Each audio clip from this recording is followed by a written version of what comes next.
जय गुरुदेव स्टूडेंट्स।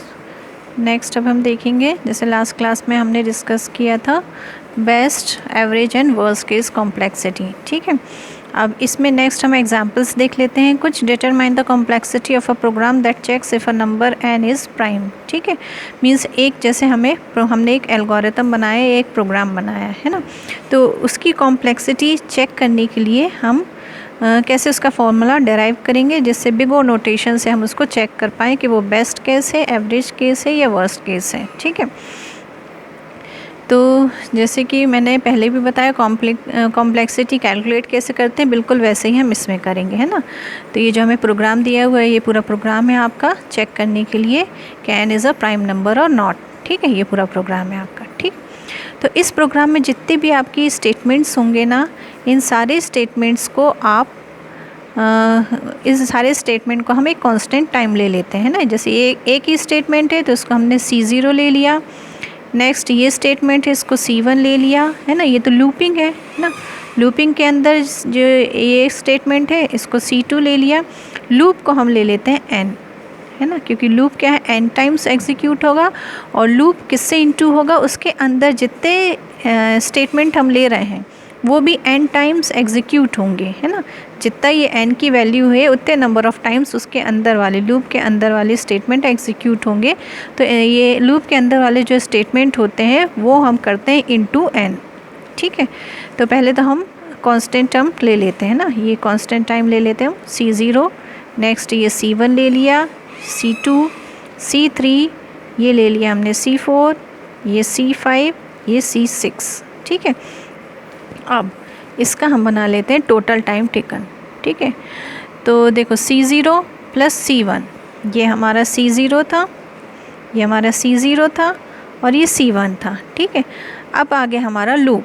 ठीक है, लूप के अंदर कौन कौन से स्टेटमेंट है, C2 और C3, तो C2 प्लस C3 करेंगे और ब्रैकेट में करके इसको इंटू n कर देंगे। क्यों? क्योंकि ये दोनों ही जो स्टेटमेंट हैं वो लूप के अंदर हैं और वो कितने टाइम्स एग्जीक्यूट होंगे, into n, means n number of times execute होंगे। ठीक है, तो C2 plus C3 n plus फिर नेक्स्ट क्या है, इधर तो ये इफ़ कंडीशन चेक है, इधर पर कोई लूपिंग नहीं है तो इंटू करने का इंटू होगा ही नहीं, तो इसको सिंपल हम फिर C4 plus C5 plus C6 लिख देंगे, C4 plus C5 plus C6 लिख देंगे। तो ये हमारा बन गया, है ना।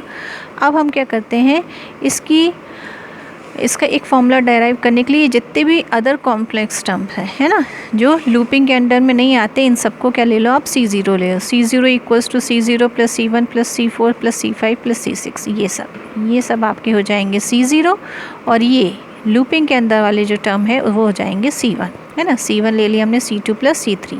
ठीक है, तो ये आपका बन गया C0 प्लस C1 n।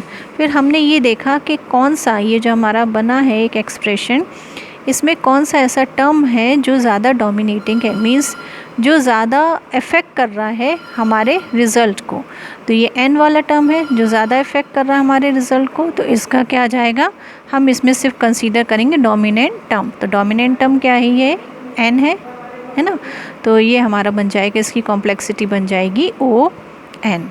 ठीक है, तो बहुत ही सिंपल है किसी भी एल्गोरिथम, किसी भी प्रोग्राम की कॉम्प्लेक्सिटी कैलकुलेट करना। ठीक है, जैसे ये यहाँ पर है तो इसमें भी हम देख लेते हैं, ये हमें चेक करना है एक तो प्राइम है कि नहीं, और not using the square root approach, है ना। तो स्क्वायर रूट अप्रोच ये चेक करना है, तो इसमें जितने भी टर्म है उन सबको आप ले लो, C0, ये C1, C2, इसको हमने ले लिया, ये वाइल कंडीशन लगाई है हमने, है ना, कि जब तक ये less than equal to n है जब तक ये चलता रहेगा, और स्क्वायर रूट टाइम्स, मींस इसका ये जो n है इसका स्क्वायर रूट होना चाहिए, तो ये स्क्वायर n टाइम्स चलेगा लूप, है ना। और ये इसको C4 ले लिया, C5 ले लिया, C6, C7, C8, C9, C10। ठीक है, तो अब लूप के बाहर वाले जितने भी हैं, है ना, C0 plus C1 plus C2, ये हो जाएंगे हमारे एज इट इज़, है ना। और लूप के अंदर वाले रूट n में आपका हो जाएगा C3, C4, C5, C6, C7। ठीक है, फिर ये लूप के बाहर वाले ये हुआ C8, C9, C10। ठीक है, अब इसको भी हम बिल्कुल उसी तरह से करेंगे, ये जितने भी हमारे बिना लूप के कांस्टेंट टर्म है उनको हम ले लेंगे C1, और ये लूप के अंदर वाले जितने कांस्टेंट टर्म हैं उनको हमने ले लिया C2। तो ये हो जाएगा C1 plus root N C2।